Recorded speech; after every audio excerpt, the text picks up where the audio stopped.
Thanks for joining me in this special excerpt from my high-end Infopreneur program. What I've done is I've clipped out segments from my Infopreneur Mentorship Program, and I'm offering them for free here on YouTube. Now, I'm not offering the whole program here, but it's a way for you to get a sneak peek into the program and the kinds of things that we talk about, the kinds of things that I teach from my over 25 years of marketing online courses on the internet. My hope from this is that you'll get so much value from it that you're going to be very interested in looking at the actual Infopreneur Mentorship Program. And I'll have a link to that in the description below. And the other thing you want to do is make sure you click up here where you can get the entire playlist as I add more and more videos of these excerpts. So enjoy the excerpt today and click on that link up there so that you can see more excerpts from my Infopreneur Mentorship Program. So I heard this very interesting quote by a guy named Garrett White. Garrett is an amazing entrepreneur.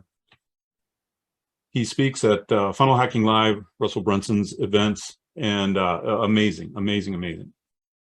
He said, and I just caught this as he was speaking, and he just said it off the cuff, but he says, it's normal to feel inadequate at every level. And I was like, whoa.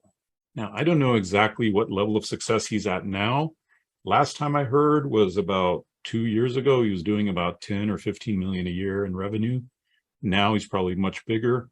But he says it's normal to feel inadequate at every level. And so what I'm thinking is like, whoa, this guy who's already achieved a lot of success that you and I might, aspire to, is saying he still feels inadequate, just at a different level. So maybe think of this little graphic that I did. The failures are more when you start out, and they feel harder, and the successes are less and they feel fainter. But as you travel up that ladder, the failures start to feel less faily, if that's a word, and the successes start to feel stronger. Why? Because you're cementing yourself into the right habits. You're cementing yourself into the right mindset, cementing yourself into the right belief patterns. And failure, you're still failing at every level, but your failures are less, and they're not as intense, and they're not as strong. And so I didn't realize, but we're now into imposter syndrome, right? So what is imposter syndrome? It's that feeling of, who am I to put myself out there as an expert? It's just another form of uncertainty. And it's because you're doing something new, and new is almost always uncomfortable. It's new. It's simple, right? And so I want to talk a little bit about imposter syndrome and where that comes from. It comes from looking inward instead of looking outward. You're looking inward, you're wondering, do I really have what it takes? Can I really give people value? Is this worth me, putting my time and effort into? But if you started to look outward at the people you're serving, you would start to go, wow, I really can make a difference for them. I really can help them. If you put yourself at your beginning, when you started, and you ask yourself, what are the things I would have loved to have been taught by a mentor when I started? What are those things?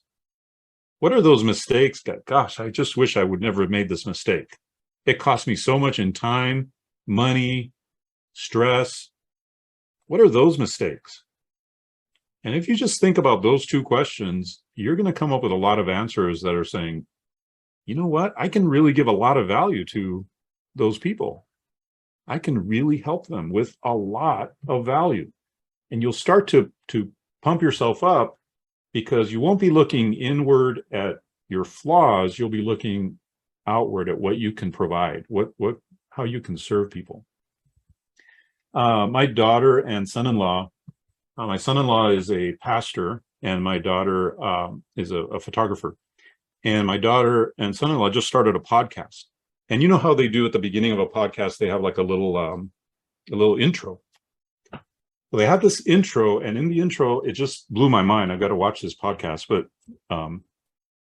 one of the people that was on the podcast with them, she said, In today's culture, we are busy comparing our struggles with other people's highlight reels, right? People post their highlights on Instagram and on Facebook and all that, but we compare our lowlights to their highlights.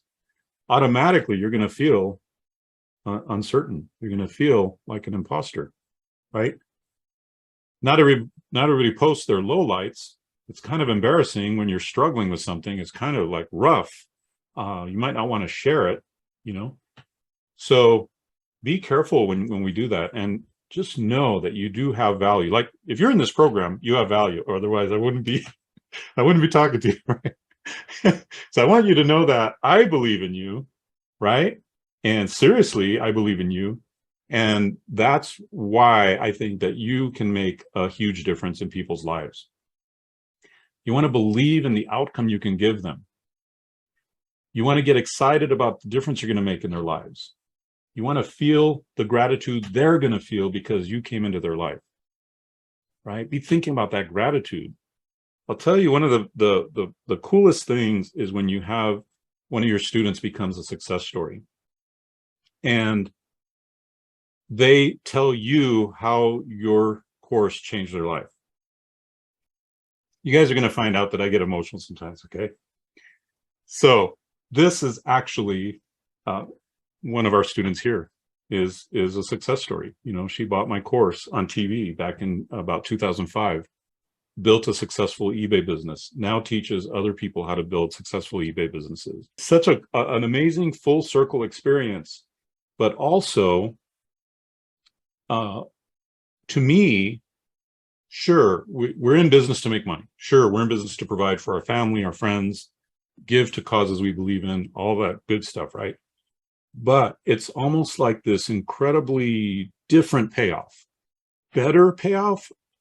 I don't know. I mean, it's hard to quantify, but it's such an amazing feeling when you know that you've made a difference in somebody's life, one person's life, let alone, you know, thousands. And the beautiful thing about the online course business is you can make a difference in thousands of people's lives if you want to, right? Or you can make a difference in a few select people's lives that you serve at a much higher level. But no matter whether you're serving thousands or 10, the feeling of, wow, I made a difference. Wow, I served this person. It's very addicting, and it's a great feeling. And so my goal for you is for you to feel that feeling and to experience it and to have lots of successful students. And they're just looking at you and going, man, you made a huge difference in my life. Thank you so much, right?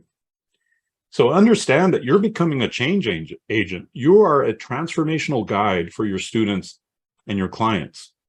And so stop looking inward at your flaws. We all have flaws, but we all also have strengths. And so let's look at our strengths. Let's look at how we can serve. Let's look at what we can do. Let's look at the difference we can make for people as we go through this. I think of it this way. There's various levels of knowledge in your industry, whatever industry you're in, right? There's various levels. Now, if you're here, you're probably in the orange or red section of this upside down funnel, right? But even if you're in the light green section, right, the third one up, don't you think you can serve the people in the dark green section, the bottom? You can benefit them, you can help them, you can support them, you can help them. It's like, basically, I feel like the online course business is we're reaching down and pulling people up. That's the online course business. We're reaching down, we're helping people up. I'm not a mountain climber, a rock climber, or anything like that, but that's kind of what it feels like, right?